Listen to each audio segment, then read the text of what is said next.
గుడిలో గంట పోతే పూజారి శంటమేం పోయే. ఈ ఫీలింగు అల్లు అర్జున్ది, నిర్మాతలది, అల్లు అర్జున్ తండ్రి అల్లు అరవింద్ది, ముఖ్యంగా అసలు డైరెక్టర్ని మర్చిపోయావు సుకుమార్ గారు. ఎవరెవరో ఎంతెంతో పిసుక్కుంటున్నారు. పవన్ కళ్యాణ్ గారి ఫ్యాన్స్ అల్లు అర్జున్ సినిమా మీద, పుష్ప 2 మీద, అల్లు అర్జున్ ఫ్యాన్స్ పవన్ కళ్యాణ్ గారి ఫ్యాన్స్ మీద ఓ పిసుక్కోవడం, ట్విట్టర్లో వేసుకోవడం, ఇన్స్టాగ్రామ్లో పెట్టుకోవడం.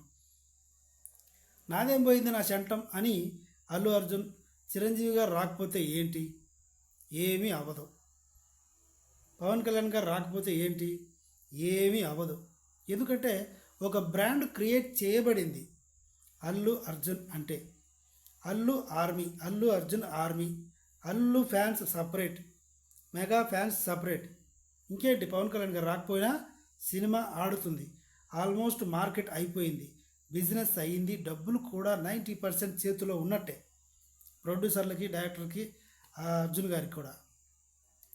నాగబాబు గారు అల్లు అర్జున్ పాలిట పరమశని మాత్రమే కాదు, వాళ్ళ ఫ్యామిలీలోనే పరమశని.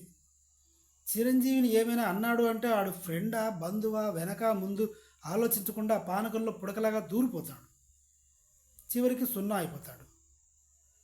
అలాగే ఇప్పుడు అల్లు అర్జున్ విషయంలో కూడా. దీనివల్ల ఏమైంది, అల్లు అర్జున్కు సపోర్ట్ పెరిగింది. ఇంకా ఎక్స్లో ఏదో పెట్టాడు, గౌతమ్ బుద్ధుడు బొంగు భోజనం అని. ఎవరికి కావాలి అదంతా? ఇష్టం లేకపోతే రావద్దు, దట్స్ ఆల్.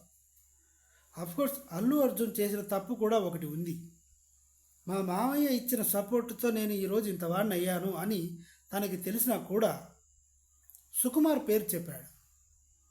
సుకుమార్ నాకు ఆర్య ద్వారా లైఫ్ ఇచ్చాడు అని చెప్పాడు. అసలు మెగా స్టార్ కనుక లేకపోతే అల్లు అర్జున్ ఎవరు? మెగాస్టార్ చిరంజీవి గారి అల్లుడివి కాబట్టే కదా నీకు ఆ సినిమా ఆఫర్లు ఇచ్చింది, గంగోత్రి దగ్గర మొదలు పెడితే. ఈ విషయం అల్లు అర్జున్ మర్చిపోయాడు కావచ్చు, కానీ అల్లు అర్జున్ ఫీలింగ్ అయితే ఇదే. గుళ్ళో గంట పోతే పూజారి సెంటమేం పోయింది. 300 కోట్లు రెమ్యూనరేషన్ తీసుకున్నాడు. ఇక జీవితాంతం సినిమాలు చేయకపోయినా బతికేయచ్చు. సో దట్ ఫ్యాన్స్ పిసుక్కుంటున్నారు. అసలు వాళ్ళకైతే ఏమీ అవ్వదు. పవన్ కళ్యాణ్కి ఏమీ అవ్వదు, చిరంజీవికి ఏమీ అవ్వదు, భాయ్కి కూడా ఏమవ్వదు. వీడియో నచ్చితే సబ్స్క్రైబ్ చేయండి. Thank you.